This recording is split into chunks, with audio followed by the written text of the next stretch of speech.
respect to their elders, past, present, and emerging. And with that, the first item on the agenda is the approval of the March 8th meeting minutes. Make a motion to approve. Thank you, David. Do I have a second? I'll second. Thank you, Tom. Any discussion?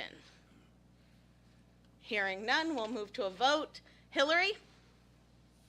Yes. April? Yes. David? Yes. I'm a yes. Tom? Yes. Yes. Cassie? And Bruce? Yes. Thank you. Item number 2, disclosure of conflict of interest. Do any board members have a conflict on any of the votes that they will take tonight? Okay, hearing none, we will move on to item number 3. Waterville Public Schools is requesting a preliminary and final plan review for the 32,700 square foot addition to Waterville Junior High School at 100 West River Road. This review is in accordance with Articles 8 and 9 of the Site Plan Review Ordinance. So, Jeff.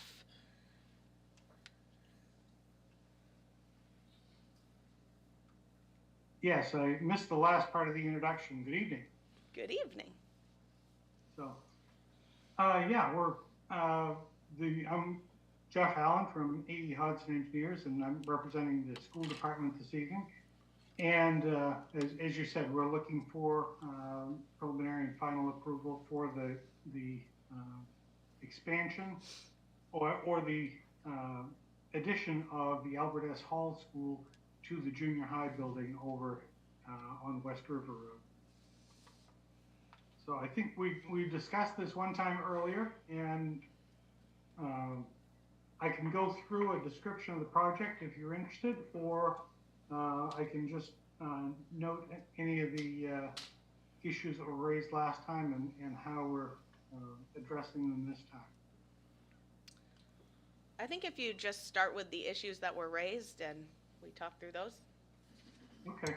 I think the largest issue that kind of hung things up last time was we have a series of traffic in the parking lot, traffic islands that channelize the traffic very much, and that's going to make it very difficult for Public Works to maintain that parking lot. So as a result of that, I've had some discussions with Matt Scan, the Public Works Director, and he understands that I need to have those islands in there for safety of the children. And he's, I guess they're looking at alternative means to have that parking lot plowed.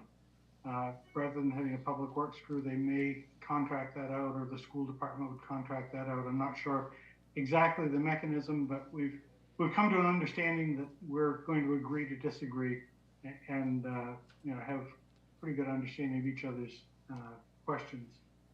A couple of the other issues were floating around as we were still waiting for comments from the water department and the fire chief, and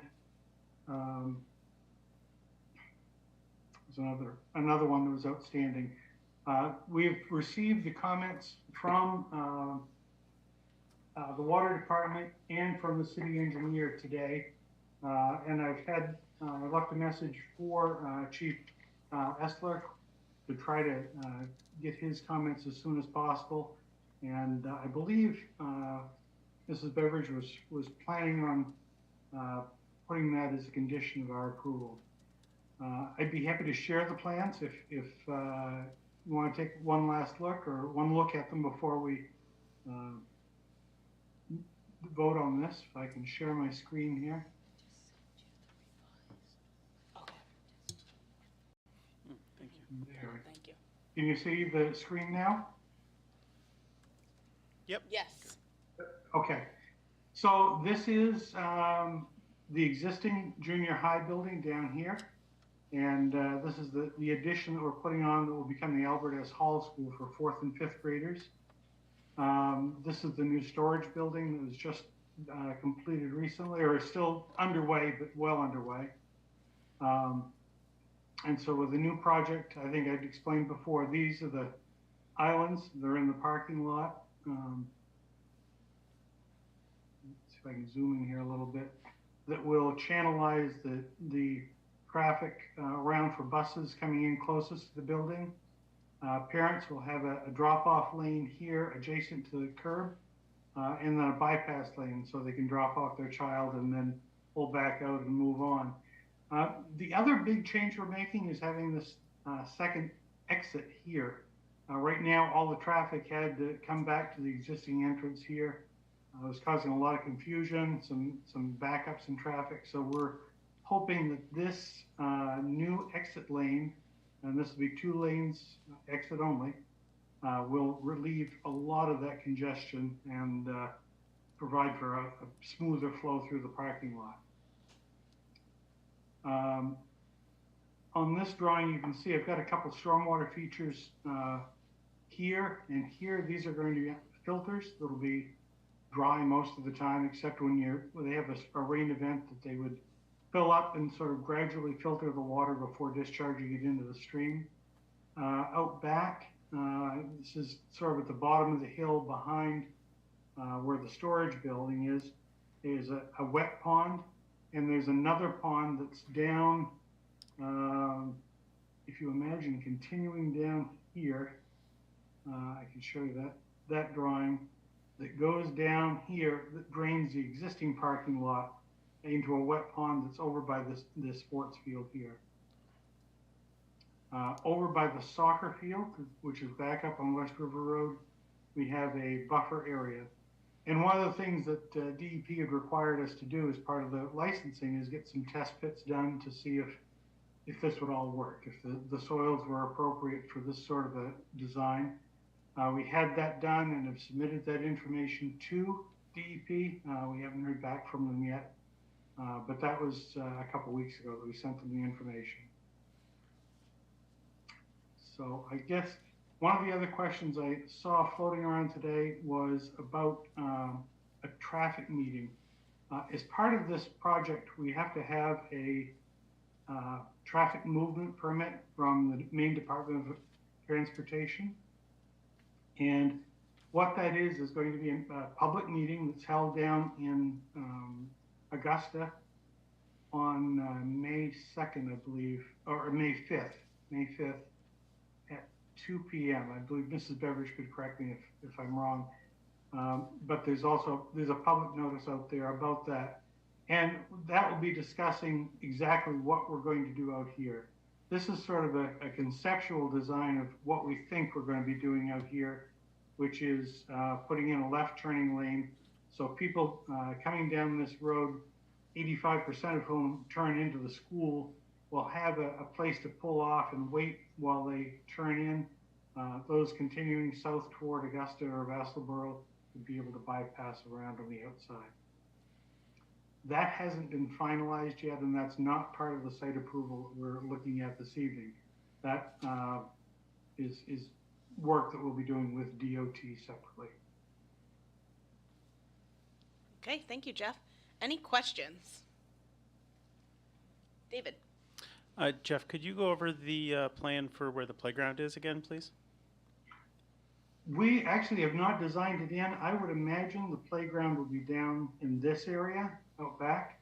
I don't know, Doug Frame, if he's on here, may be able to discuss that a little bit more. They have a couple different ways of getting here. This is a ramp that's all ADA compliant, so you can come down here.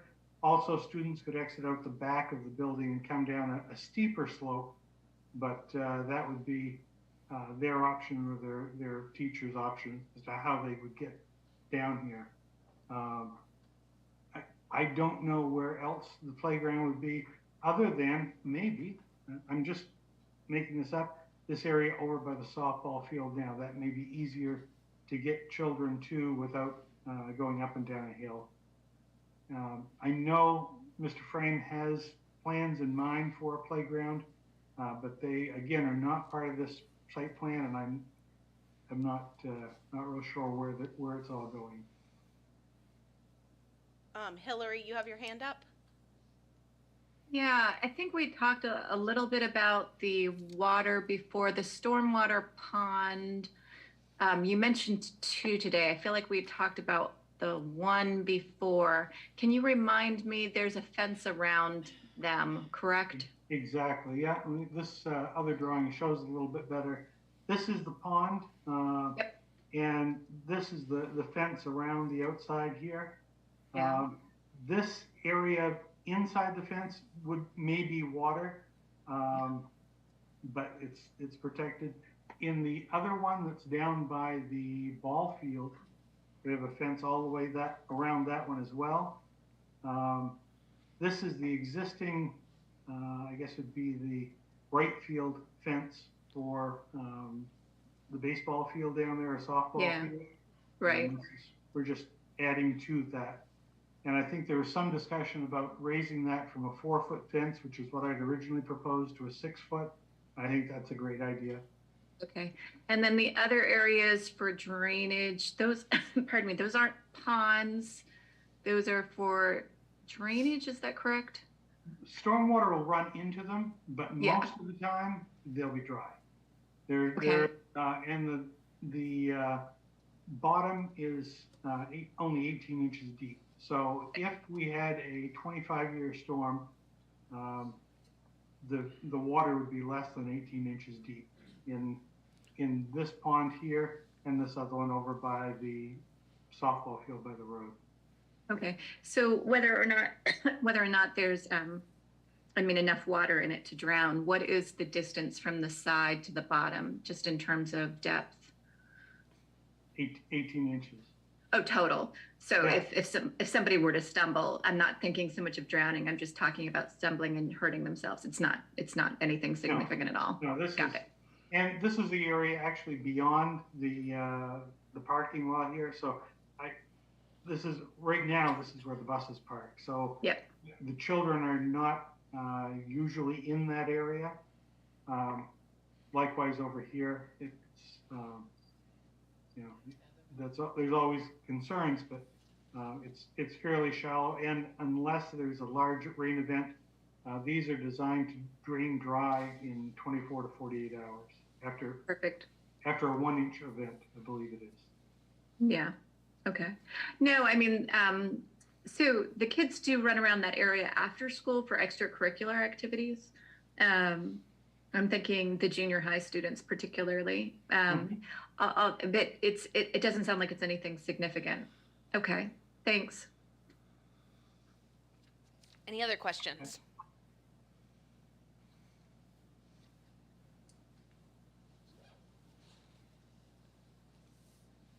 Okay. Hearing none, we can, Sorry, yep. not for him, but David's question really wasn't answered.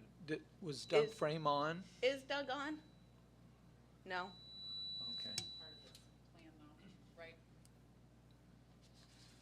No, I guess it's nothing we have to approve, but it just would have been nice to, if David's answered. This was a question that came up at the school board meeting last night as well. They got a chance to review the plan, and that was he said that they have plans in the works, but it wasn't specific to them, so I don't know exactly where that is. Yeah, and I understand from that meeting there is there is no plan for a playground at all. But Doug had said obviously they want a playground. Right, I think they recognize that that's something you really need for 4th and 5th graders. Yeah, the concern that I have about the playground and where it would go, and I understand the ramp there is ADA compliant, but I think about really how accessible that is. That area back there is pretty steep. So I'm thinking about anybody trying to get back there. That's a hike back there. So again, that's something we can talk about, when the time comes. But it's neither here nor there right now. Okay.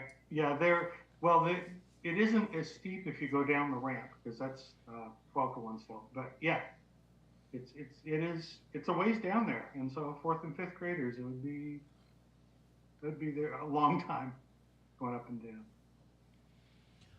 Thank you. Okay, so we can move on to findings and facts. Does Jeff have the most recent? Don't know. I do. You do? Okay. The one with the water district comments? Nope, I do not. Okay, so I'll read those. Yeah, I can read them to you, so.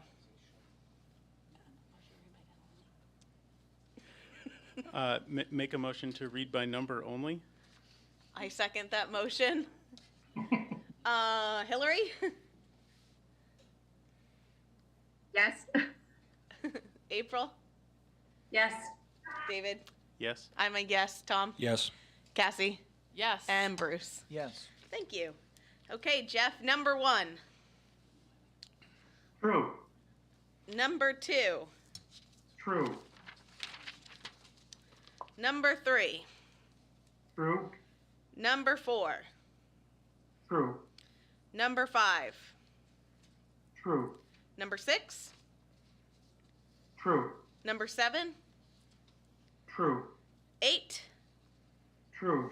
9. I hope so, true. Me too.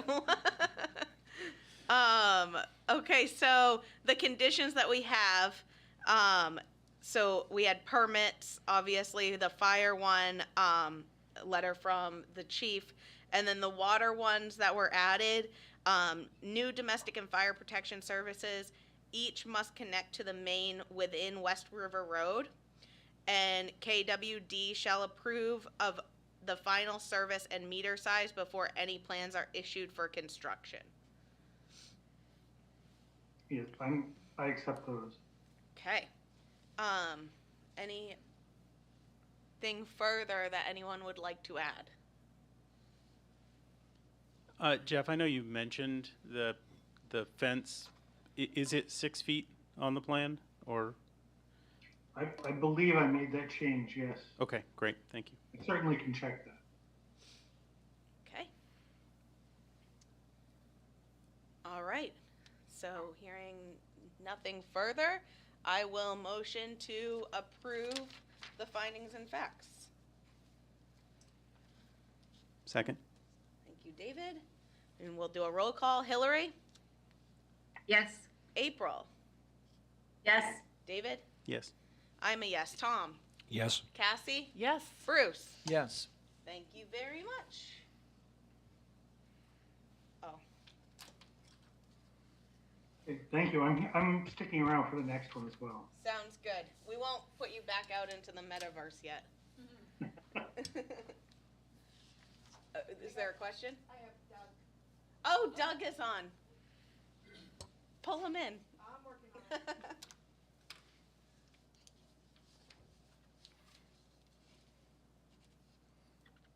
Hello there.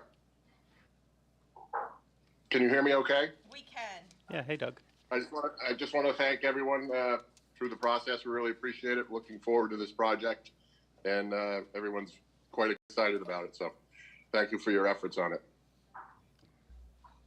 Thank you, Doug. Just promise us there'll be a playground. Oh, there's without a question. Doug, what are your thoughts for where that would be located?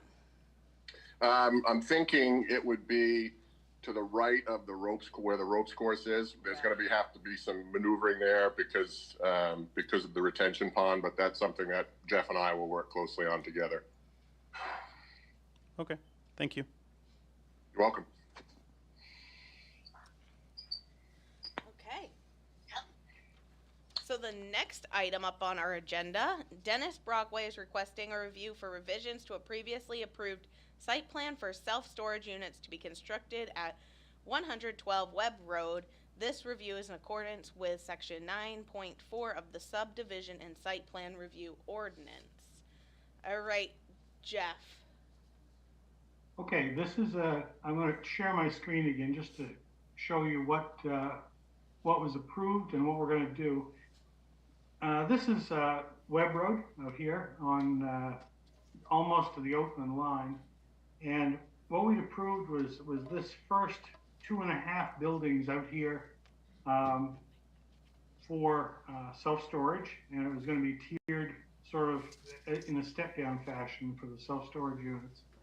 what Mr. Brockway is now proposing is just building 2 units that will be sort of perpendicular or at a slight angle to West River Road in the same area. The entrance road would move up about 20 feet or something. It's an insignificant move up the street, so the line of sight is still very good. And the purpose for this is he was looking at using the part of the parcel that's, I believe, rural residential over here and developing something in that area.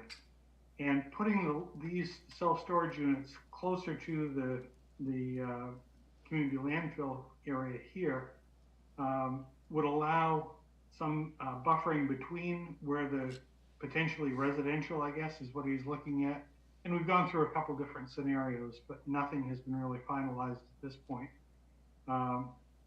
Putting these down here would allow him to have a road coming in the middle and put house lots on both sides. So that's the reason that he wants to change this. The impervious area is about the same. It's 2 buildings instead of 2.5 buildings, so it's slightly downsized the scope of the work, but that's the only change we have. Okay. Any questions for Jeff?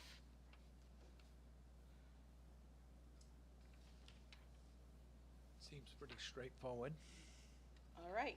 Hearing none, I'll make a motion to approve this with the same conditions that we had on the previous site plan review permit. I'll second it. Thank you, Bruce. So we'll do a roll call. Hillary, Yes. April, Yes. David, Yes. I'm a yes. Tom, Yes. Cassie, Yes. Bruce. Yes. Thank you. Thanks, Jeff. Okay, thanks very much. Have a great evening, folks.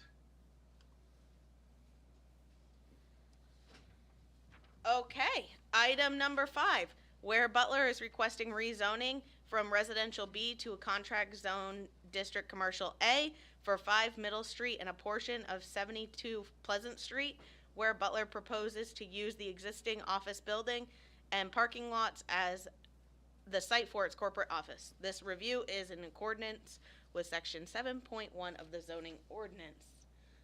Hey, Dickie, do you want to come up and...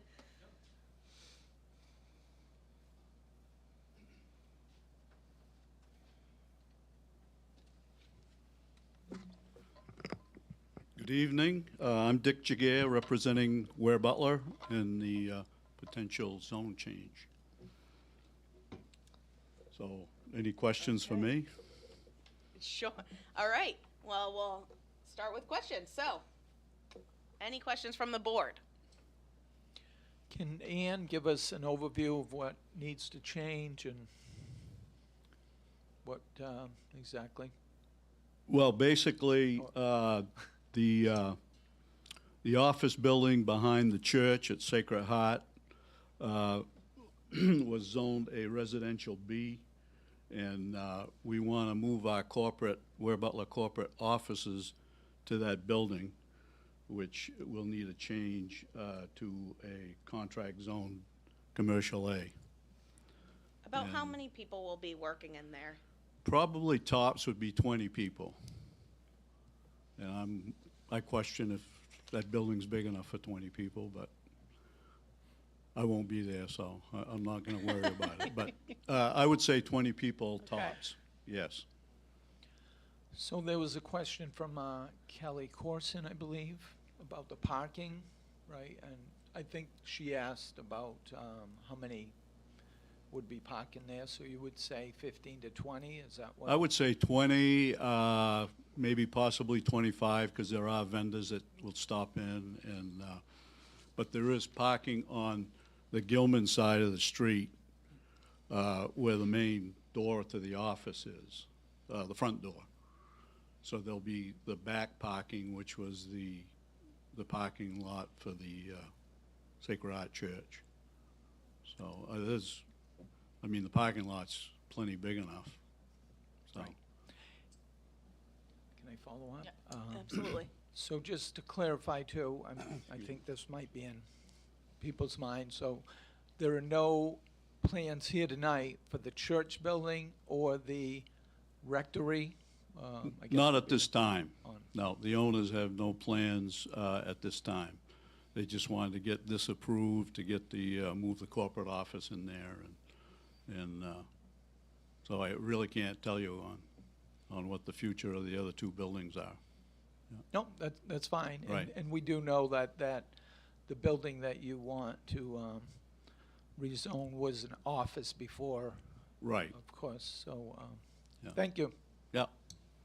So, can I ask, where Butler is planning to purchase the church, can you hear me? Yes. Yeah, Yeah. okay. So where Butler is planning to purchase the church and the rectory also, correct? They it's the already whole- have, Right, they yes. have purchased it, okay. Yes, they already have. Are there plans to make sure that the other two buildings are maintained? I don't, Oh, they'll maintain them. There's been, the church, they're not sure what they're gonna do with. They talked about donating it to a school, but that I don't know at this Okay. point. I don't think they've made a decision. And as far as the rectory, they plan to keep it and maintain it, definitely, yeah. Yeah. And Ann, if if they do decide to do something with the church, would that come back to us? Depends on what it is and if it's properly zoned for whatever they want. Okay. So if they convert it to apartments, for example, creation. And I can't hear you. If they decide to develop apartments in the church, that would require a site plan review with the planning board, because multifamily housing requires planning board review. But some other use might not require, I can't think what you would put in there that wouldn't be housing, but, without rezoning. They could do a single-family home. Yeah. I'm just saying. Right. Yeah. So either they would probably come back for multifamily housing review or rezoning, depending on what they want to do. But just to be clear for everybody, that's not part of That's not part of this. this. Thank you. David? Typical office hours, 8 to 5 type stuff. Probably 7 to 5, Yep. 7 to 6 maybe, but, you know, Yeah. after that, it's empty and parking lot's empty. Yep. so, Great, Pretty thank you. much. Yeah. Okay. Any other questions from the board? Okay. Members of the public? You have to come up to the mic, sorry. Okay. I'm going to ask you a question into the mic. Kate Roy, I live in the neighborhood. I'm just wondering about two things. If this involves any plans for lighting in the parking lot and or fencing around any of the area.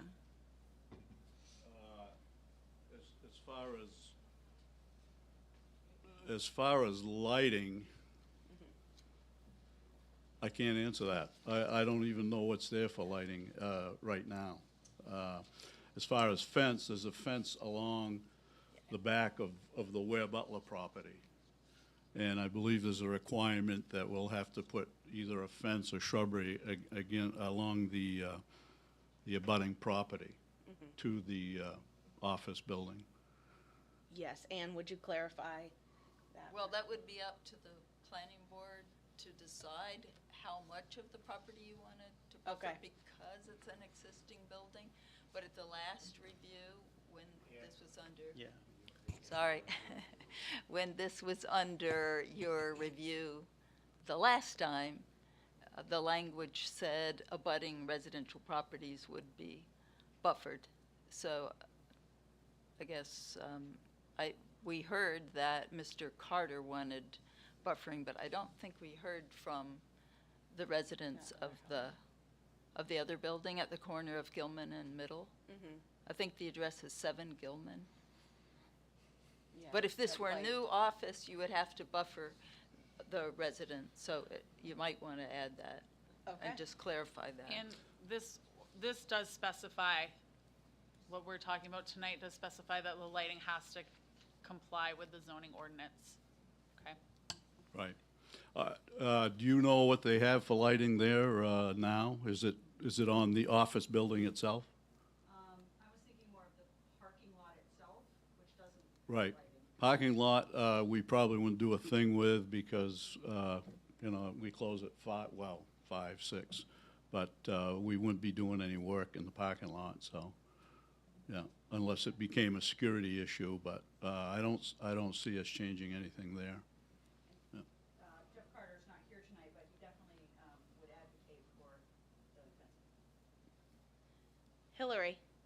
The fence rather than the shrub? Really? Okay.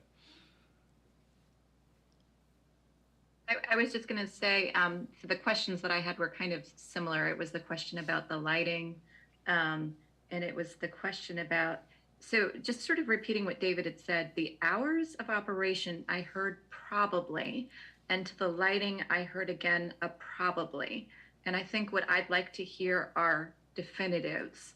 I'd like to hear what the hours of operation will be, and I'd like to hear what the lighting will be in order to make an informed decision. Okay, hours would be 7 in the morning till 6 at night. That's Great. it's usually less than that, but that's probably the max. That's great, thanks. Okay, and then lighting, did I hear you say you would not add lighting to the parking lot, or you would? Only if it's a security issue. I don't think it is, because most everybody's gone by 5 o'clock in the evening.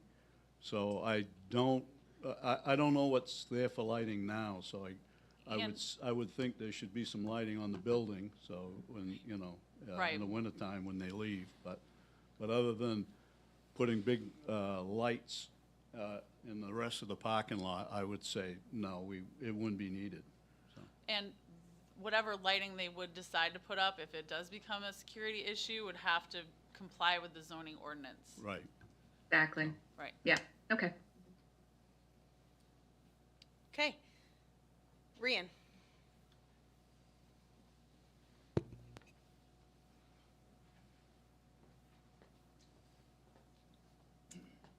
Rian Finch, also live in the neighborhood. So you said you're not sure if the building holds 20 people or not. If it doesn't hold 20 people and they want to expand out the building, will it have to come back to the planning board? Are there any plans for that in the future to kind of expand the footprint of that? I just ask because what are the two streets? Pleasant and Gilman Street are kind of called out in the comprehensive plan as not allowing offices, and obviously a church office used to be there, but if you're talking about expanding the footprint, I think then maybe it starts to become an issue. So just can you kind of talk about what the future plans are and if this doesn't hold 20 people? As it stands now, they plan to move the corporate office there. Now, whether if it's not big enough, I'm sure I'll have to go back to the planning board. I couldn't tell you, because they have offices, they still have offices at 14 North Street, which is where the store is upstairs, and they also have an office at 100 Pleasant Street, which is on the other side of the, I still call it the Puffin Stop at the gas station. So I would say at this point, it'd probably be large enough and stay the same, but if they decide to expand it, I'm sure it'll have, I know it'll have to come back to the planning board, so. That's correct, isn't it, Yeah. Ann? Depends on how large the addition is. So Okay. if it's 2,000 square feet or more, Mhm. it would have to come Yeah. back, yeah. There's no plans at this time, but if, as they grow and buy more lumber yards, there may be a need, so I really can't say that. But the plan is to leave it the way it is right now. The attorney has his hand up. Good evening, board. Pleasure to meet you all. Just as a suggestion, as part of the contract zoning requirement, if this board prefers, you can put conditions and restrictions that are relevant to the physical development or operation. So just keep that in mind as you think about what kind of conditions you may want.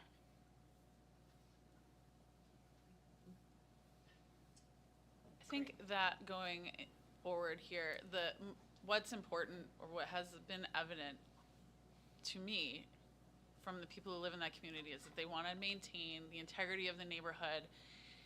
They don't want it to become an industrial area. It sounds like from what we're looking at here that you intend to, put up the buffers and the shrubbery and all of the things to help continue that vibe, I guess. And I think that that's what everybody here isn't saying, but wants like assurance for, correct? I think that, to me, this rezoning request seems to imply that. Is there anybody on the board that does not agree with that?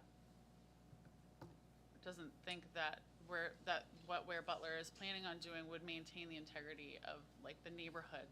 No, I would agree. Yeah, I think you said it well for us. I think the insurance is the planning board, because I'm sure anything we do would have to come back to the planning board, so. Correct, and I wouldn't want to tie their hands too much. I mean, I think, there's a trust factor, and if we approve this and they come back, we deal with it at that point in time. Not to say much more at this point, I guess. David?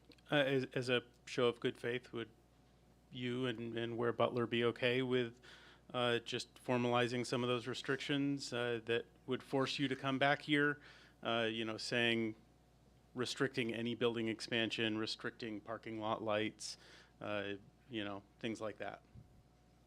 It would just require, if it came up that you felt that it did need parking lot lights, that it would force this discussion to come back here and have a Right, public yeah, forum no, again. we have no problem with that. Great. Whatsoever. Yeah. Yep. Okay. Yeah.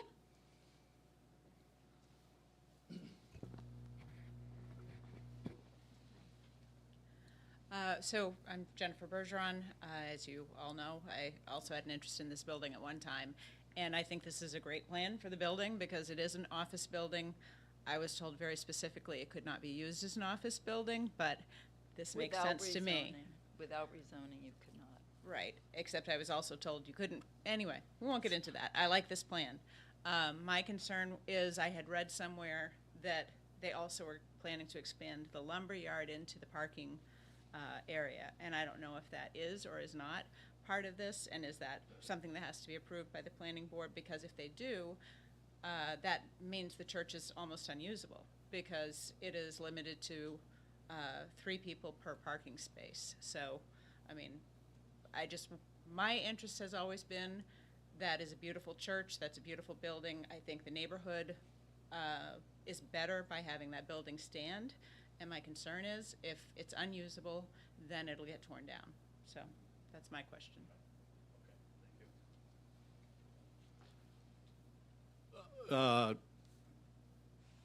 To the fact that you said all the yard is going back into the parking lot and that, there was 100 rumors flying around, so, and sure, my yard foreman would love to have that back parking lot, but the case is, no, we're not. We're leaving the parking lot intact, and whatever they decide to do with the church, I can almost guarantee that they don't plan to tear the church down, so, Great. but that was a rumor, though, flying around, that we'd have lumber in there, so. Well, you just keep buying those lumber yards. Yeah, right. And should we just go through the memo, or? Well, you should have a copy of the draft ordinance, which has the same conditions as the draft memo. Okay. And so might want to start with that, the second page of the ordinance. Okay. And screening is one thing you want to discuss, because earlier we had talked about screening along all of the residential properties, but you might want to add the one on Gilman Street, but not necessarily the two on Pleasant Street. Okay. Because the houses are so close to Pleasant Street. And the backs of those properties are quite a distance from the building. That's just a thought. Yep. We have And another Anne, comment. if I may, I don't think in my review that the language that we updated in the proposed ordinance regarding that screening, my version, we still have the old language, so we'll want to make sure that the report matches the ordinance language when the board finalizes it. Thank you. I'm not sure what he said. So the conditions that we had, and we can add any more, permitted uses, the former church office will house corporate office for Ware Butler, and the existing parking lot on Middle Street will be used only for parking in conjunction with the office use. And design features, Sorry, I was reading the memo before. There was, for the parking, it did say, and the parking lot at 72 Pleasant Street would only be used for parking for the office as well. I have something else to say too. I'll go next. okay. Which I would like to make sure that that's in there. This says it too in the ordinance. Yeah. Yeah. Will you describe the ordinance? Or Anne, can you? Like, I'll make some notes. Okay. Thanks. Just because I live in the neighborhood, I know that, like, the high school will convene in that parking lot to kick off their homecoming parades. Like, that's what the church was always, like, sort of open, I assume. They asked the church, but that is sort of a gathering spot for things like the homecoming parade and stuff like that. How would something like this impact them donating the space after hours to some sort of, like, you know, high school event? Or, like, you know, the parade has always started there. Is this ordinance going to make that impossible? Would Ware Butler even be willing to do something like that?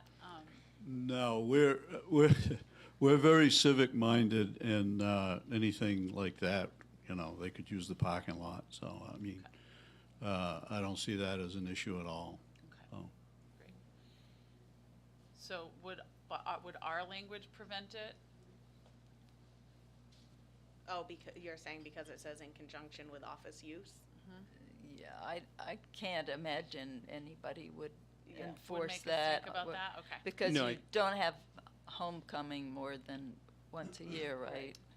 Right. I mean, I think the big thing, it's preventing the possibility of storing anything there. Yeah, the lumberyard That's- moving over is I just the wanted to reason. I wanted to make sure we didn't have unintended consequences from being super careful, having it spill over into the civic part. Thanks. That's a really great question, Cassie. Thanks for asking it. So required design features, parking and driveways must be set back at least 5 feet from property lines. Screening must be installed, including a solid 6-foot high fence or evergreen hedge along the easterly and northerly property lines of the abutting residents at 1 Middle Street. So that's only one home. As I said, you might want to add the other one, Yeah, so that whole corner. Gilman Street, because that one, Gilman and, yeah. right, 7 Gilman Street is on the corner of Gilman and Middle. And that yard abuts, actually it's their driveway, abuts the parking lot. Okay. So if this were a new office, it You would have- would be yeah. required to have that screening. Can you picture where we're talking about? Well, I know where Jeff Carter lives, and I know Yep. would be one- would be putting that, but I'm not sure about the So White the- House on the corner. Yeah, so that White House on the corner, it basically is just your the parking lot on Gilman Street there. Right. So it would So, be yeah, just extending the fence the yeah, whole way. so that's not a problem at all, yeah. So if we could add that to the ordinance, and I'm hearing a fence, not an evergreen, is that? Well, the language says or. Yeah, I know, I'm just asking because. Okay, Well, I know Jeff, I'll call him, okay. tell him, Let's see. ask him what he wants. Existing plantings must be retained where feasible for visual buffering. Dumpster must be fenced and set back at least 20 feet from all buildings on and off site.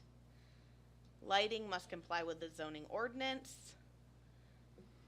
Only one identifying sign is permitted, and the sign shall not be larger than the sign in front of the church as of April 26, 2022.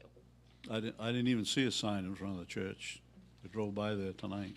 It might be the for sale sign, was a, so, yeah, so the Yeah. signs are gone, so, Yeah, and you would need to change the date. Okay, so do you want to have a, So why don't we Allow- specify the size of a sign that could be there?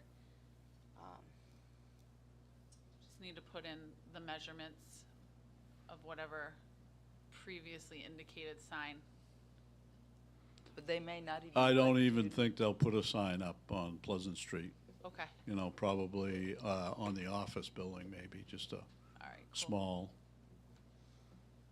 Webb Butler corporate office or something. Okay, so. 24 by 36 is the standard for, I think, real estate signs, and I think, hang on a minute, pretty sure that's what's allowed for professional offices, so if you don't need a big sign, I think No, we your don't. customers are gonna know how to find We you. don't. It's mostly vendors that'll be stopping in there. Yeah.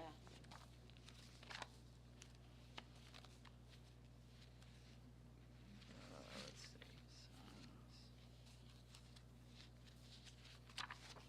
And for the customers that stop in, they would be parking on the Gilman Street side. Right. There's parking there, so.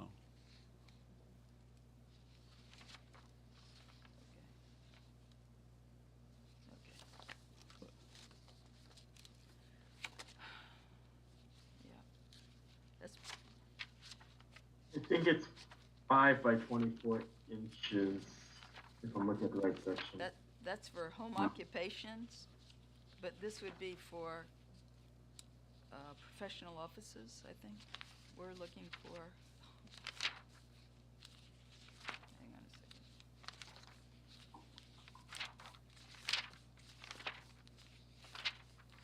Gotten into shoreland zoning, hang on. I that wouldn't one spend a goes- lot of time on it, because we'll just abide by the rules. Okay. Can't be flashing or illuminated. Shall not be larger than 16 by 24 inches for the identification of a professional office. So if you're not looking for a big sign No. anyway, that might be No a flashing reasonable- signs now, okay? Yeah, no problem.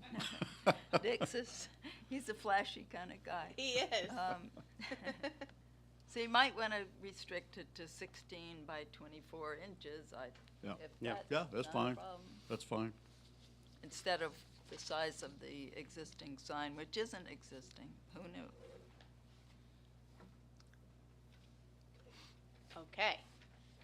So I am hearing that we want to amend the design features to say a 6-foot-high fence for the residents at 1 Middle Street and 7 Gilman Street. And that one identifying sign is permitted, and it's, what is it, 16 by 16 by 24. 24.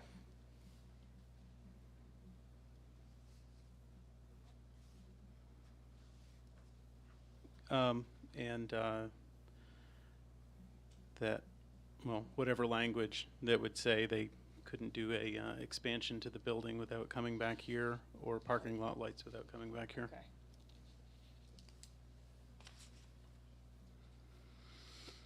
Can you wordsmith that, Ann? I'll give it a shot here. Hang on. And I have this all written down, so I can email it to you. Okay, did you write the language you wanted for What requires them to come back? No, I just made notes. Okay, so what he's asking, and the board hasn't voted yet, is Right. that if you add on to the building, they would have to anyway if it's 2,000 square feet. So you want them to come back if they add on anything to the building? I'd say any additional square footage. Yeah, we have no problem with that. Okay. Yeah. Yeah. Are we asking something that we wouldn't ask, I mean, other places though? I mean, just want to, Yes, if you're saying anything smaller than 2,000 square feet, then you are adding something. You have the authority to do that, but then you're only recommending to the council anyway, so. Right, and we are this is a rezoning request, so it's not, this is the time that we would do something like that, right? So, Yeah. good point. I don't think it's unreasonable if the board agrees to be able to review any existing expansion of the building. It is close to the two residences there, and that would change the building, right? There aren't, like Rian had said, we don't allow office space on Gilman. It says it in the comprehensive plan. So, Cool. Right, Yeah, I just yeah, wanted so to that, like, raise that making at a least. bigger office building would be allowing more office use yeah, on. we know the street. that So in I good think faith, that you'll probably come back with something that's perfectly, fine, but it's just due diligence to make sure that that step is included in this process. Yeah. Good point. Just wanted to make sure we're consistent, you know. Okay, Ann, so then, do you want us to vote on that first and then talk about the memo, or? Okay, so this same language would go into the memo. Right. And we have an attorney here who can wordsmith this for us if you like.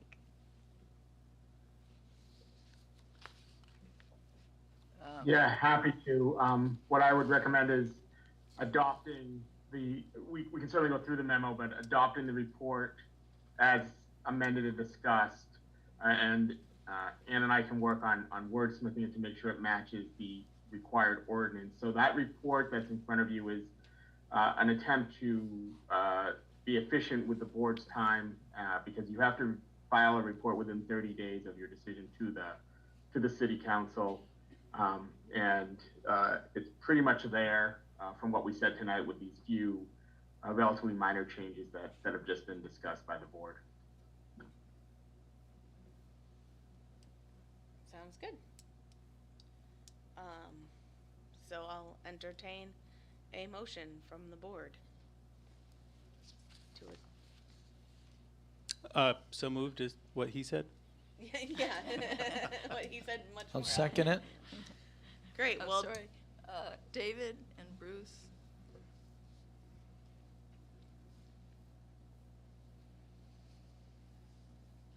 all right, and we'll do a roll call vote. Hillary, Yes. April, Yes. David, Yes. I'm a yes. Tom, Yes. Cassie, Yes. and Bruce? Yes. Okay, Very good. Thank you. there you go.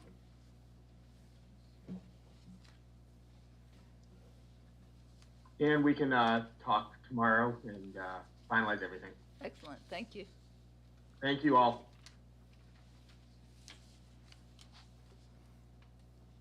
Okay, and last item on the agenda, the Mid-Maine Homeless Shelter and Services is requesting the following for 8 Highwood Street. An informal pre-application review for apartments in accordance with Article 4 of the Site Plan Review Ordinance and Section 4.3.18 Multifamily Development of the Zoning Ordinance. A review in accordance with Section 4.3.13 Homeless Shelters of the Zoning Ordinance, and rezoning from Contract Zone Commercial A to Commercial C1. The only condition of the contract is the property is restricted to office use, in addition to office for social service providers. Mid-Maine Homeless Shelter and Services intends to add a family shelter and apartments. somebody from the homeless shelter.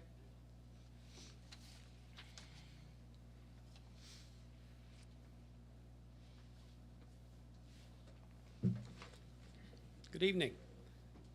My name is Brian Watson. I chair the building committee. I'm a board member and the past board chair at the Mid-Maine Homeless Shelter and Services. And I am here to answer any questions. One question I do have, I got a text from Katie White, our CEO.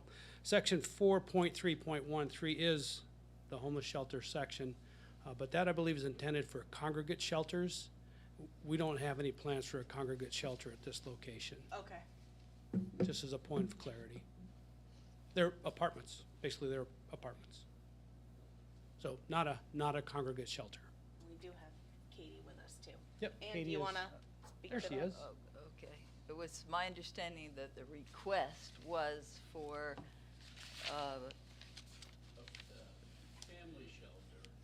The- so if we don't call it a family shelter, if we just call it apartments, is that what you're saying? Well, it's emergency housing. So people will shelter there until they can get placed someplace else.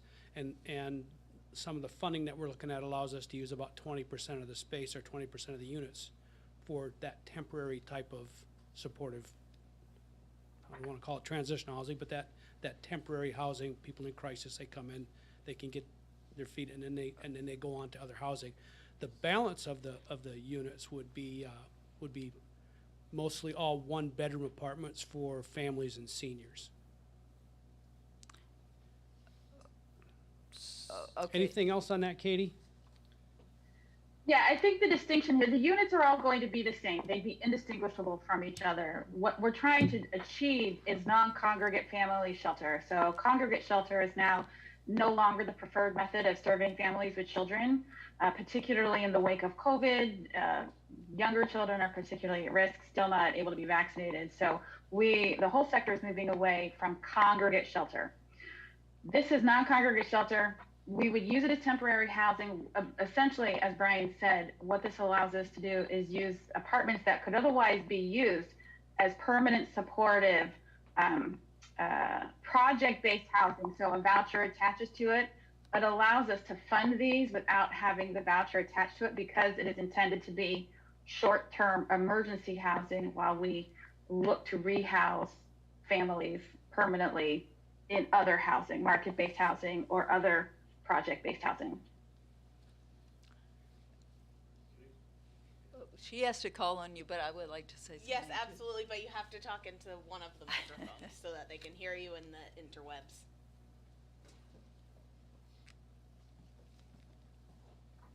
Thanks. I'm John Rogers. I'm also on the board of directors and serving as chair right now. But I also wanted to make the point that our current, shelter is a low barrier congregate shelter, and limiting the new building, to families for emergency purposes, it sort of raises that barrier. And so the population of the shelter would be different and, not as threatening to the community as a low barrier shelter is sometimes perceived to be. So. Samantha? Yes, Bruce. So, thank you, Kate. I spoke with Katie today, and so it was helpful.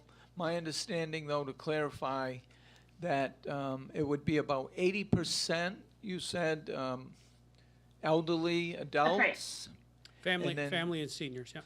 Family. Well, the whole building would be family and seniors. 80% of them would be supportive housing, 20% would be sheltering, more temporary. Yeah, to be clear, I think it's important to be clear on this point. Thank you. The permanent supportive housing would be intended for seniors and people with disabilities.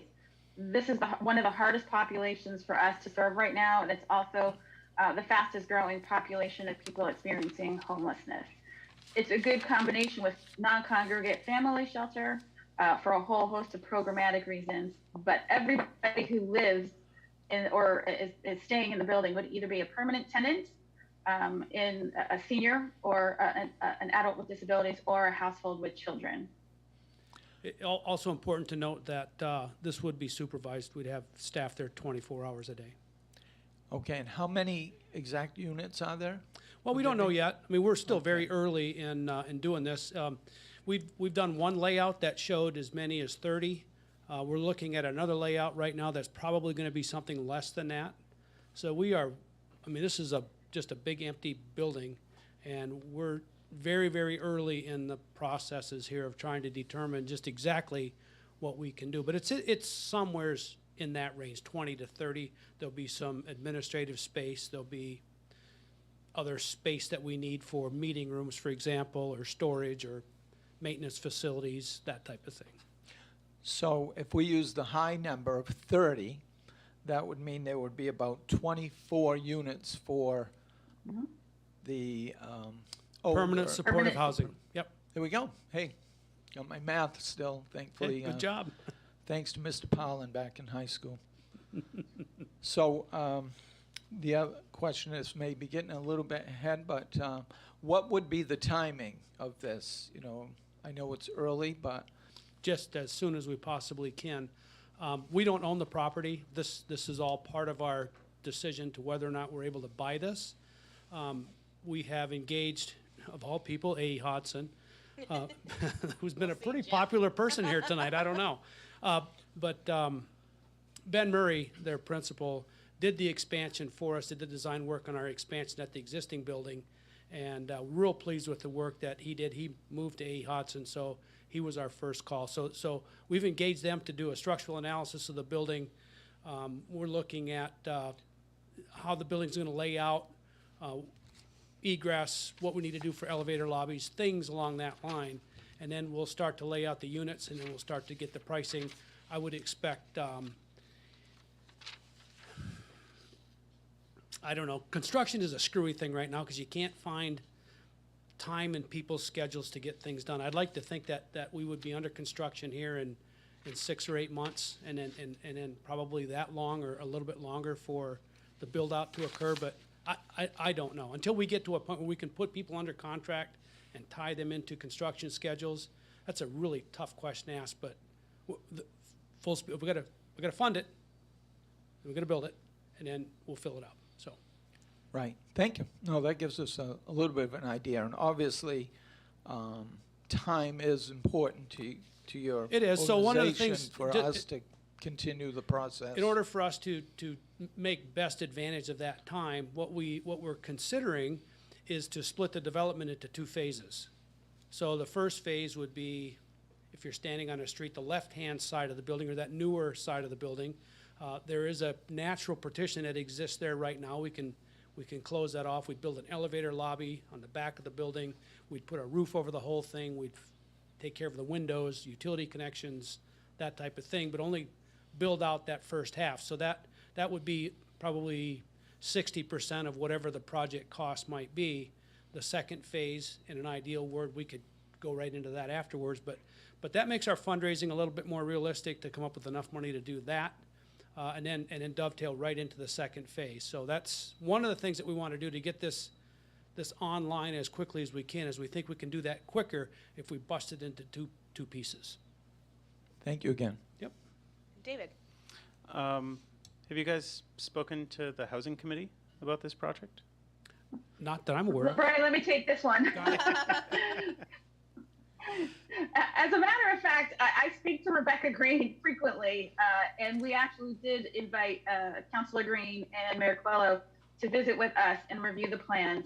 One of the things that came out of that consultation was switching all of the units. We had some of the units that were studio apartments, essentially, and we've asked that they all be within this 1-bedroom, larger footprint, which suggests that we might have fewer units, but we think overall it'll be a much better fit. So yes, I speak to Councilor Green frequently and other members of the Housing Committee. I'm very active locally in housing matters, and I think the broad consensus, based on the letter of support that we've had from Councilor Green, the mayor, and the city manager, is that this is a good fit for the city of Waterville, that an addition infusion of approximately 19 or so permanent supportive housing units is exactly what the city needs to help meet its low-income, deeply affordable housing needs. Awesome. Thanks, Katie. I anticipated that was going to be the response. And so part of this, Anne, is that we just need to revert the contract zone back to a commercial C. The only condition in the contract was, thank you. The only condition in the contract was that the only permitted use was office. I think it says that in the agenda Yeah, here. It does. So they're talking about essentially offices plus residences. Yes. So, yeah, you would have to. Okay. And commercial C1 is what the other neighboring properties are. Yes, the city just rezoned a strip along College Avenue to commercial C1, and that allows both offices and apartments. So this would fit in there, plus homeless shelters are allowed in the commercial C1 zone because they're allowed in the commercial A zone. But I'm not absolutely certain this really is a homeless shelter. It sounds like an apartment building with offices. Yeah. Yeah, and that's what when I read the statute this week, that was my sense that as you read Ordinance 4313, you have to infer that what it's talking about is a congregate setting like our Colby Street facility. What we're talking about for High Grove is not that. It is individual apartments, a small portion of which will be used by families experiencing homelessness. I've got a typical apartment layout if you'd like to see it. It's pretty early in the process, but it's you know, a little better than a cartoon, but. I can also share it on screen for Yes, members. that would be helpful. Sure, let me get that up. Only got a couple. They have to fight over. Oh, yeah, we can kind of share. Oh, you want to? Thank you. Want to share that one down there, and I'll look at. Are you able to enlarge your screen? Let's see. So as you can see, these units are kind of long and narrow. So we're a bit restricted with the way the building was constructed and the location of the load-bearing walls. So if you were to look inside the building, the bottom wall is a load-bearing wall. There's about a 4-foot hallway, and then basically a mirror image on the other side of that hallway that makes up the width of that building. So that's why they're kind of long and skinny. Now, they're not all going to be exactly like that because we'll squish some together, make some a little wider on the corners of the building, for example. They're about 500 square feet, so that's kind of our target. So if you've been to our building on Colby Street, the one-bedroom apartments, we have 2 of them upstairs of the 12 units that we have upstairs. Those are about 500 square feet, and they seem to work really well. They're one-bedroom units. And again, these aren't intended to house a family of 10, but you know, a bedroom with the bunks and you know, a nice living area, a kitchen, a full-size bath. Not what you would expect in terms of shelter space. So I just wanted to kind of show you what these look like so that you could get an idea of exactly what you could expect this building to contain. What is the projected stay time, I guess, like length of residency for each unit? Like, Back to you, Katie. Yep. I love this, by the way. I think it's beautiful. So I'll be honest, it's a moving target. The pandemic has upended everything. Since the start of the pandemic, I'll give you the best data that we have right now. Our target is for anybody experiencing homelessness that their stay in shelter is less than 30 days. Pre-pandemic, January of 2020, our average length of stay was approximately 37 days. We had the best record in the state of all the shelters. That record is now, we've now divided the population. So low barrier single adults are at Colby Street. Their average length of stay currently is 80 days. For our households, which is the population we're hoping to serve. 80 days? Pardon? Yes, 80. Okay. 80. But it's worse for the households in the hotels. That's where we're serving seniors, people who are particularly at risk of developing COVID in our households with small children. Their average length of stay in the FEMA hotel currently that we're operating, and we've operated for the last year and a half, is currently 135 days. Wow. That speaks to the affordable housing crisis. We used to rehouse households at the rate of 30 a month conservatively. We're now lucky to rehouse people, households 2 or 3 a month. Some months we're not able to rehouse anybody. We don't foresee that changing necessarily in the short term. And obviously this project doesn't, in the short term, help to solve the short-term crisis in affordable housing. We have other tools in the toolkit for that. This is really a long-term strategy to begin to redress some of the emerging needs that we see as we're an aging state. Waterville has an aging population. How do we best serve their needs as well as provide that non-congregate space for households with children? Okay. All right. I guess, thank you for that. That was very interesting.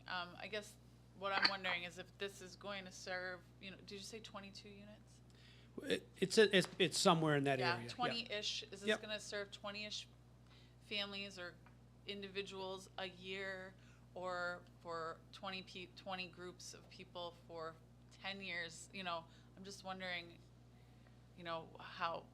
how much of the problem this will address. Well, it'll address a significant part of the problem for those people. Right. So it'll take 20-something people that don't have a home now and give them a home, Yeah. which is pretty good. Yeah. Pretty good. It's not going to solve the problem. There are many, many more than 20-something in our community that need a place that can't afford it right now. But this is a step in the right direction, and hopefully we'll partner with other agencies and we'll develop other properties, or we'll do something. I don't know, but you got to Yeah. start somewhere, and this is where we're going to start. So I guess that's sort of where I was headed. Like, is this a goal? Is the goal to try to broaden it to beyond 20? Our goal is to end homelessness in this community. Yeah. Well, good. That's our goal. I support that. All right. Thank you. Okay, any other questions? She might not, she probably doesn't need to share the screen anymore. Okay, take it down. Thank you. Go ahead, David. Anne, what are the abutting properties zoned as? Shoot. Sorry. And do you know what the property was zoned before it was? Yeah. Do you know that, John? I have the Contracts, yeah. map here. Yeah, so Yeah, I know, I was just trying to pull it up. across from it is the Mount St. Joseph. Mount St. Joseph's, and then immediately the College Ave side is a commercial A. That's a I mean, hotel, commercial C. Yeah, it's the some sort of hotel yeah, looking it's thing. the home place or So, okay, so this is commercial C. This is commercial C. This did not get made into C1. I'm sorry, it is CC1. It is. We didn't have that in our. So it's abutting a CC1. Correct. Perfect. Thanks. and then the other I hadn't gotten to finish. The other side and then is residential B, I think. Correct, yeah. So So I think, may I? yeah. I think the only reason to be reviewing this as a homeless shelter is we have a parking standard there. So can you tell us how much parking there is there, and, I don't know the number of spaces right now, but, so, we've got a pretty good amount of parking on one side. That covers about a third of the grass area that's in the back. So we have the ability to expand that parking lot to really whatever we need to have and leave room for a nice playground. Don't we have a parking requirement for apartments as well? Ann? Yes. yes, we have. They would need to. Low-income housing, it's one, or maybe it's low-income senior housing. I'd have to check that. Commercial A requires one parking space per unit, but this is CC1, so I'm gonna have to. It would be less than that? No, what I'm saying is what our ordinance requires. Okay, so it's one And- per unit? So. Well, and then we've got the I admin space as well, to, we have to pretty big accommodate parking lot. that. I'm sorry? The admin space, we'll have Yes, people right, working right, in right, that yeah. building. So the space for the requirement for a homeless shelter is, blah, blah, blah. homeless shelters must have sufficient off-street parking spaces for supervisors, housekeeping staff, social service workers expected to provide assistance at the shelter. Parking standard is 1 space for every 3 shelter beds, and that doesn't apply, with a minimum of 2 spaces regardless of the number of beds. So what we really should be looking at, I think, is what is required for offices and what is required for apartments. I agree. So I'm Yep. saying it's kind of hard to review So- this in under the homeless shelter standards, because this doesn't really apply. So one of the things that I did ask our engineer I did have a question about parking, and I asked Ben, are we good here with parking, or we're gonna have to expand the parking lot? And he said, you should be fine with what you have, but we need to do a little bit more detailed work to figure out just exactly what's required, because it's a bit of a mixed-use facility. So we'll have to figure out what's required, but there's a lot of room. It's a pretty big, There's a Yeah. lot of room that wraps around behind that building. Yeah. Although we're gonna use some of it for the elevator lobby out there and some of it for a playground, but there's a pretty good bit of room, and it's all on the College Avenue side of the property, so the parking lot wouldn't be over, on the residential side of that property. right. Any questions from the public?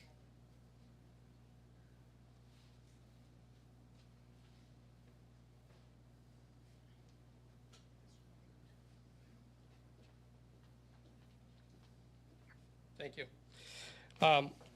So my wife and I, and family members in the area, sorry, my name's Adam Murray. So my wife and I and family and friends in the area have been revitalizing the Central Ave area lately, and I think I just learned about this recently, so luckily I was able to make it, but I think there's a lot of fear at first about what we've heard so far.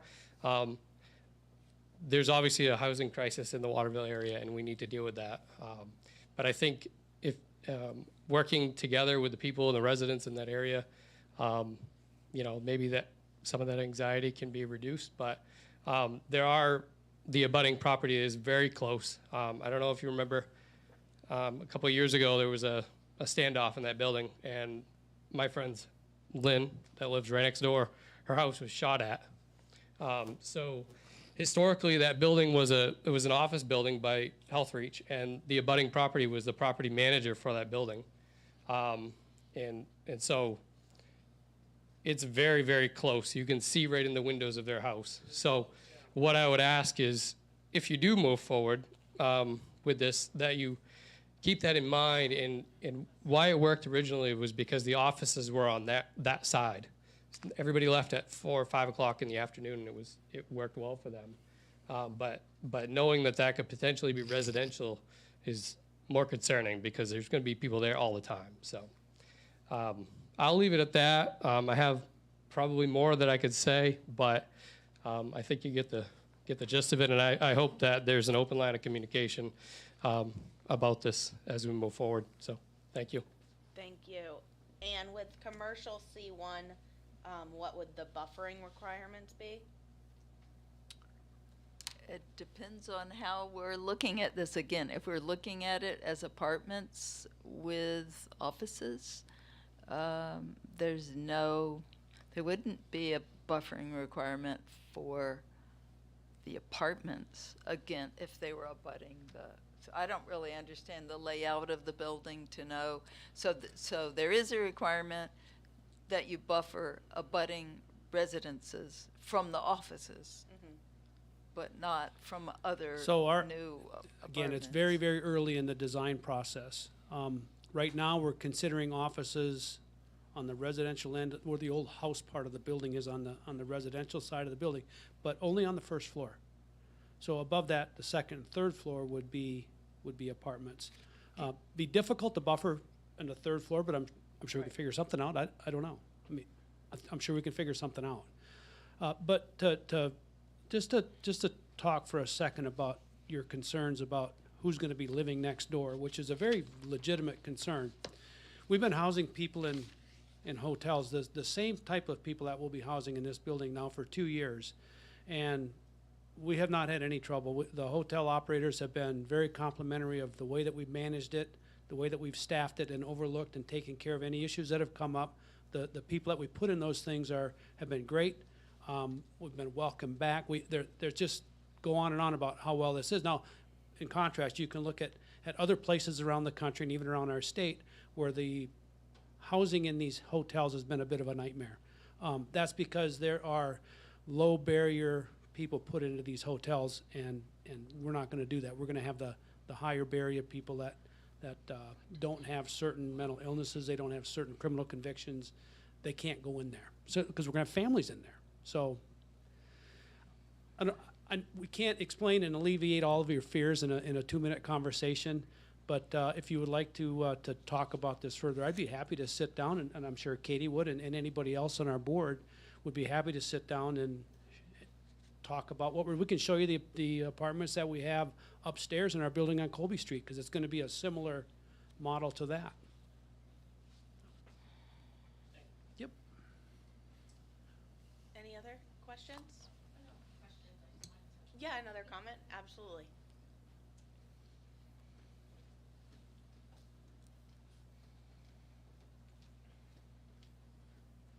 So I'm Lynn Berry. I actually live at 10 Highwood Street, so it's the property that abuts right next to this building. I think, it's very concerning.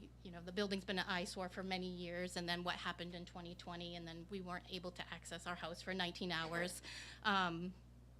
So there's a lot of anxiety about what's going in, and I know you're saying it's a family and apartments and things like that, but also what does that mean for our property?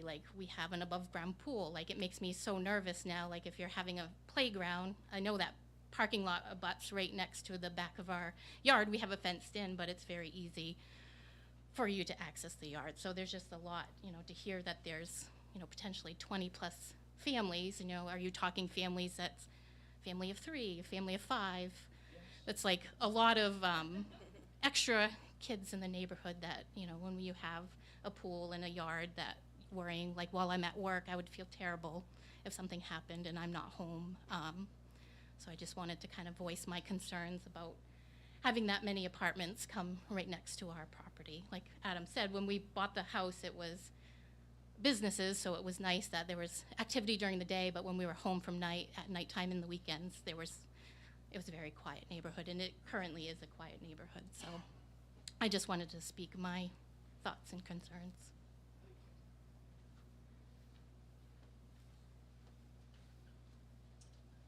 Any other questions? I assume that there are rules around living there, right? I mean, Yes. yeah, right.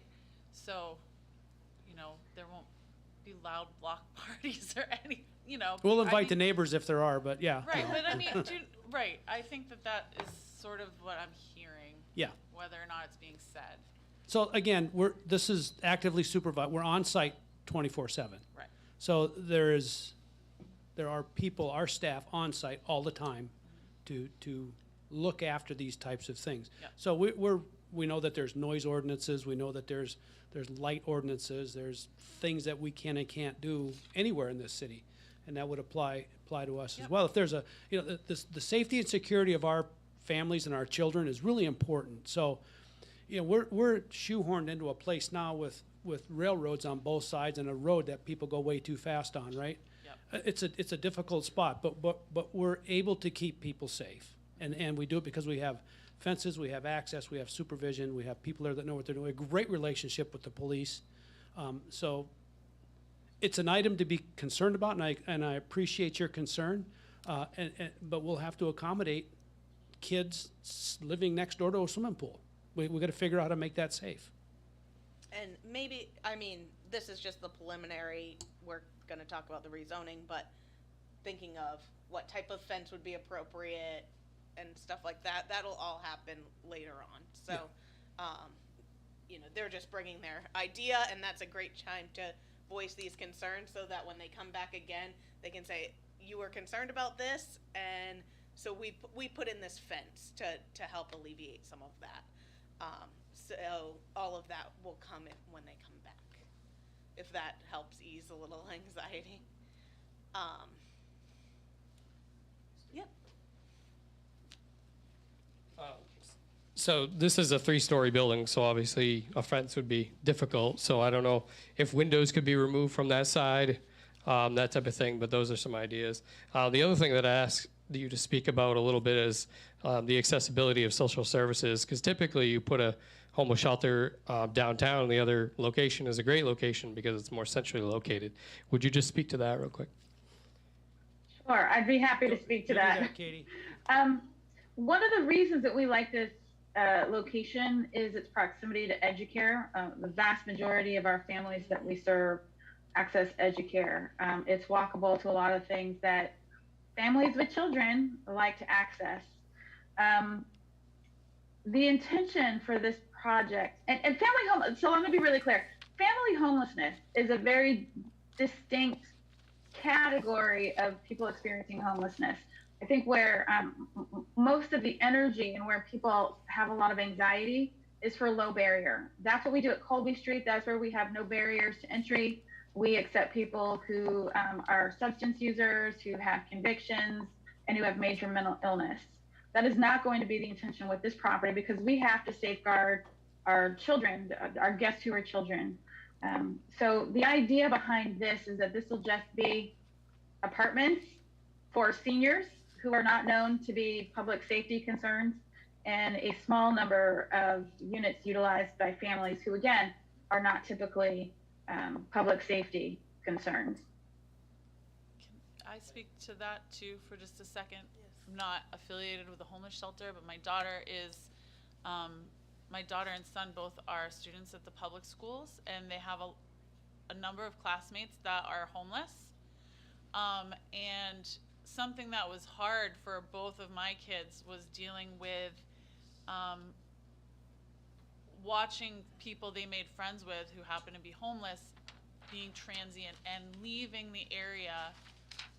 What appeals to me about this is the idea that families will be given a place to live that allows them to have security and provides a secure situation for children to grow up, you know, in a stable environment.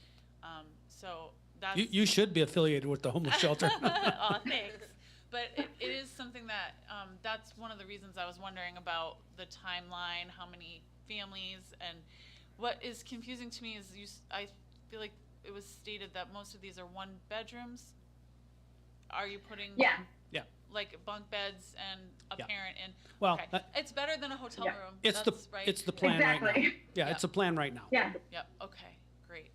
And if you consider how the vast majority of families are housed in the state who are experiencing homelessness, it's either in a tiny little hotel room over the last 2 years or through general assistance. They also put people into hotel rooms. Or it's in a shared setting where you just have a very industrial room with bunk beds and a porta crib.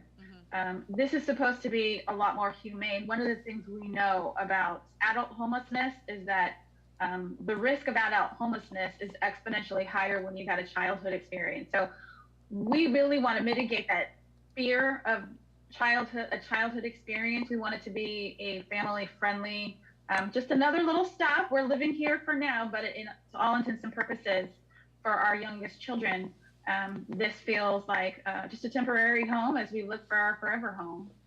Did you get a chance to look at the floor plan of that she has. kind of that typical I did. one room? Yeah, Okay. I love it. And again, like I said, it's hard. It's hard on kids. I mean, obviously, you know, it's easy to detach yourself about homelessness. It's heartbreaking to watch a school bus pull up to the shelter and see how many kids get off. It's shocking to me Yeah. how many kids are homeless in the Waterville school. Before the system. pandemic, we were a quarter of our population was kids, with families of 5, 2 of them in there at one time. Thank you for your work. I appreciate it. I think one of the things that I like the most about this is I actually think it is a really great fit for a neighborhood because it is families in it. And I mean, everybody deserves the dignity to grow up in a really nice neighborhood too. And so I think that's one of the things that I like the best about it. Kids deserve to be able to get off the bus at a little apartment and go upstairs and have a nice place to play in the background. And you know, April and I live in the same neighborhood. In our neighborhood, like, the kids are taking walks down the street together and riding their Razor scooters, and I think that's wonderful. If we can have families in an apartment that they can interact with the other kids in the neighborhood, that's a really great thing. And I really think it's a great idea. So.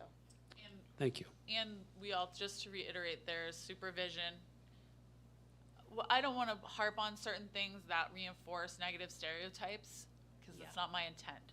But I would like just people to understand that there are, you have put in place mechanisms to ensure that the neighborhood is not disrupted in the way that I'm hearing some concerns about. And I think that that is an important thing to stress, Yep. that, you know, you have a supervision, you have a staff supervision. Yep. You're selecting the families that are going into this place, correct? It's not like Yes. a lottery Yes. system. Yes. So, We will have control over the families that go in there. yeah, okay. Yep. Sure. I'm not sure who to direct this question to, but what we talk about high barrier families or folks going in there. What's to say that that couldn't change down the road? Are there stipulations put in place when we move forward with this? Yeah, so that's a really wonderful question. I appreciate you asking it. High barrier shelter means that there are barriers to entry. Because we have a safeguarding duty for our youngest guests, we could not by law put somebody in that kind of close proximity who's on the sex offender register. It would not be safe to have people who are substance users in that building. So we would be vetting our families. They would all have to meet the high barrier test. The reality is that most families pass that test. Those who don't are in a different level of crisis and require a different level of intervention. And we would be working with local GA to provide the social service supports, case management, housing navigation, et cetera, but they would not be housed. If, say, a parent had a particular criminal conviction, we would not be looking to put them into a high barrier shelter. Now, we do have to comply with fair housing laws, but that does not prevent us from safeguarding our most vulnerable children. So that would be a condition of participation in these crisis housing units would be they have to pass those high barrier tests. So nobody on the sex offender register, nobody with violent convictions, nobody with major mental illness that is currently untreated, right? All of the things that you would want for a safe neighborhood. Now, I will add this, and I appreciate Cassie, you mentioning negative stereotypes. There are a lot of people in our community who have those things who, in their backgrounds, who are good community members. That is ultimately our goal for everybody that we serve, is to transition people from crisis to stability so they can become good family members. We just want to serve them in the correct place. So high barrier is served, will be served at this location. Low barrier is served at Colby Street. We've done that, I think, very well. And that's one of our goals, is to preserve those low barrier services. I talked to Chief Essler this winter, and I've spoken to him on a number of occasions. There were no people unsheltered this winter because we were able to provide emergency service at Colby Street to all of them who wanted it. And that's the first season we've been able to do it to that level. Our intention is to preserve Colby Street for that, and we think that's the right location for those services. But again, this location is intended to be a family-friendly environment for vulnerable people in the community, children and seniors, and we take that safeguarding responsibility very seriously. Great, thank you. Thank you, Katie. I have something else to add to that. I will say that kind of guarantee that you're getting with that, the type of population, the safeguards, the screening, the having somebody on staff that's policing the place, basically, you're not going to ever get that kind of guarantee with the general population. In my neighborhood, there's no control over anything like that. So when you're talking about something that is a residential property that could turn into apartment buildings, this is maybe not even a terrible solution to making sure that your neighborhood is maintaining its it's pleasant surround. I don't know. That's just something that occurred to me while I was, that you don't get those kind of guarantees in any neighborhood. So what, I guess my other question would be, why does it need to be staffed 24/7? If, there are just families, they need a place to be, can you say anything to that? Yeah, let me speak to that one as well. We run permanent supportive housing units at our Colby Street location. Those are targeted at youth. So we have 11 youth permanent supportive housing. When we talk about 24-hour staffing, one of the things that we have is 24-hour on-call. One of the reasons we like this location is it is so close to the Colby Street location, which is got a member of staff sitting in the 2 members overnight continually, and we also have management on-call. So whenever there's any kind of issues at Colby Street, because it's a blend of shelter and permanent supportive housing, there's a staff person there. For the permanent supportive housing, we don't need to staff it 24/7. These are grown-ups living in apartments. We anticipate looking at that as well. The vast majority of family shelters that are non-congregate, I'm thinking specifically of the domestic violence shelters across the state, typically don't have staff 24/7. What they have are security cameras and on-call. So we will be able to have security cameras on this building that we can watch real time from our Colby Street location and be able to staff it that way. That's one option. We don't anticipate having a large number of issues given the population that we're serving. If we needed to, we would certainly be in a position to have an actual live person sitting in the building. But again, that's a data-driven decision based on the needs. And we don't foresee that particular need, given that these are apartment buildings, not a congregate setting where you have to sort of manage the real-time issues that arise in a congregate setting. All right, thank you. Look forward to talking. Okay, any other questions from the board? Okay, so Ann, you need us to vote on the rezone to send back to council? Yeah, I'm still having trouble getting my head around what this is versus what our ordinance addresses. What this is, our ordinance just doesn't call it a homeless shelter, so I can't see that you can review anything other than the rezoning. Yeah. Would it impede any of your plans if we tabled this until the next meeting so that we could review with council? Well, if you rezone to commercial CC1, Yeah. it will match the zoning of the abutting property on College Avenue. Yeah. Offices are already allowed there, so all you're doing, you're not making it more commercial, you're making it more residential. So, Okay. so you're not approving the homeless shelter or whatever right, you right. call this thing. What you're Crisis doing is housing. You're crisis housing. Okay, thank you. I'm sure you said that before, but And it still has to go to council. Anyway. So to so- answer your question, it would hurt if we waited, because then there's another week and then another week for the planning board and then another week for council. Yeah. We're anxious to get going. To Cassie's question, the sooner the better. Oh, I agree. So if Yeah. you just rezone it to commercial CC1, either they can use it or someone else can use it. Okay. Right now, the only use that's allowed is offices. And it's been empty for It's been empty for a long time, yeah. So obviously, the office use isn't all that It's been emptied popular and right gutted. now. Yeah, it's The building's been gutted. kind of a dangerous situation. And as far as waiting, the city council is going to be using this room during their budget meeting, so it's going to be harder for us to meet later on. Yeah.